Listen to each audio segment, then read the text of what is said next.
بسم الله الرحمن الرحیم. ګرانو کتونکو، سید باچا یم په خپل ویلاګ سپینو خبرو کې. کتونکو، نن د مردان په یو لوی تجارتي مرکز خواجه گنج کې یو ډېره افسوسناکه واقعه مخې ته راغلی چې زه تاسو سره په دې شیشه باندې پوره شریکول غواړم.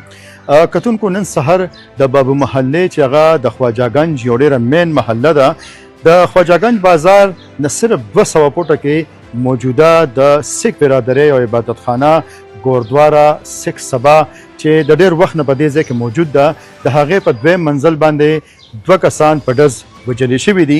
په دغه 2 کسانو کې 70 کلن جګنات چې د دې ګوردوارې نگران هم و، د هغه بیبي چې دا دواړه په ډز مړه شوي دي. ګرانو کتونکو، دا کوم ځای کې چې دا مړې شوي دي دا د ګوردوارې دویم منزل دی. دا هغه ګوردواره ده چې دې ته عام کس بالکل نشي تللی.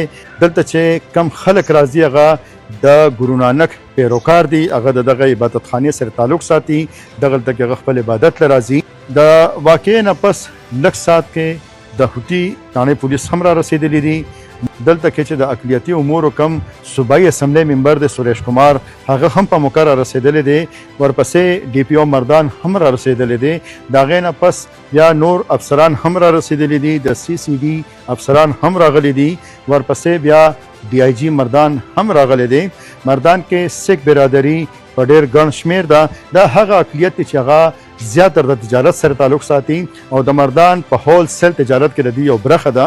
په خواجه گنج کې، په بینک روډ باندې، په غریب مارکیټ کې، شاهین مارکیټ کې، گجوخان کې، په سرفراز گنج کې، بلکې په ټول مردان کې کوم وګورو د سیک برادرۍ دلته کې یو ډېر روغ روزګار دی او هغې کوشش کوي چې ډېر په پرامن طریقه سره دلته کې وخت تیر کړي. خو د هغې باوجود لکه هغې د عبادت خانې دننه په دویم منزل باندې 2 مړي کېږي په ډز باندې.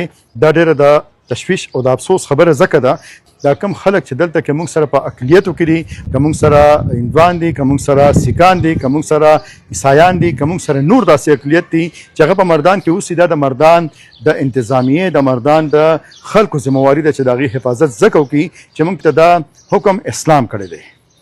کتونکو، د افسوس خبره دا ده چې د دې ګوردوارې خپله دلته کې پولیس چوکۍ ده، د پولیس ګارد دلته کې باقاعده 24 غنټې ناست وي. په 24 غنټې کې د هغې ذمهداري صرف دا ده چې هغه د دې عبادت خانې حفاظت وکړي. دلته کې داسې واقعیات مخې ته رانیشي چې هغه د حکومت دپاره، هغه د مردان انتظامیې دپاره، هغه د مردان د ولس دپاره، هغه د دې ضلعې د ساک دپاره د نقصان باعثي. کتونکو، دا ګوردواره د ډېر وخت نه دلته کې موجود ده. دلته کې د ډېر وخت نه د سیک برادرۍ هغه خلک راځي کوم چې د ګورو نانک پیروکار دي، ډېر په پرامن او په پرسکون طریقه باندې دلته کې خپل عبادتونه کوي. دا چونکې ډېر حساس نوعیت واقعه ده، تفتیش پکې شروع دی. ډي پي او مردان په خپله باندې دا کیس ډیل کوي.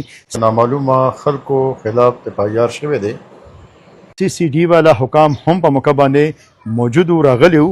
دلته په اسپتال کې هم لکه هغه خلک موجود و کوم چې د دې کیس سره تړلي دي، کوم چې د دې کیس تفتیش کوي. امید ده چې د دې واقعې به یو ښه مخې ته راشي او هغه سنګدله خلک به هم د قانون په کټېره کې ودرېږي.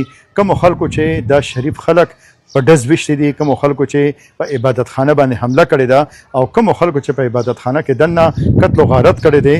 په دې شیشه باندې مونږ د سیک برادرۍ سره د خفګان اظهار کوو او دا مطالبه ته هم کوو چې هغې د خپلو عبادت خانو اندروني سکیورټي مضبوطه کړي. پکار خو دا ده چې حکومت د عبادت خانو له مکمل سکیورټي ورکړي، ځکه چې موږ په د دویم منزل باندې یو نگران کیمره ونه لیده. که دلته کې چېرته کې نگران کیمرې وې، بله چې څه واقعات شوي هغه به د پولیس مخې ته هم راغلي وو، د تفتیشي ادارو مخې ته به هم راغلي وو او هغه به د خلکو هم بیا لیدلي وو چې دلته کې دا ظلم چا کړی دی، دا درندګي د چا د لاسه شوې ده. ګرانو کتونکو، موږ سره اوسئ. د دې کیس حوالې سره چې کوم نوې پیشرفت کېږي تاسو سره به موږ په دې شیشه باندې شریک کوو.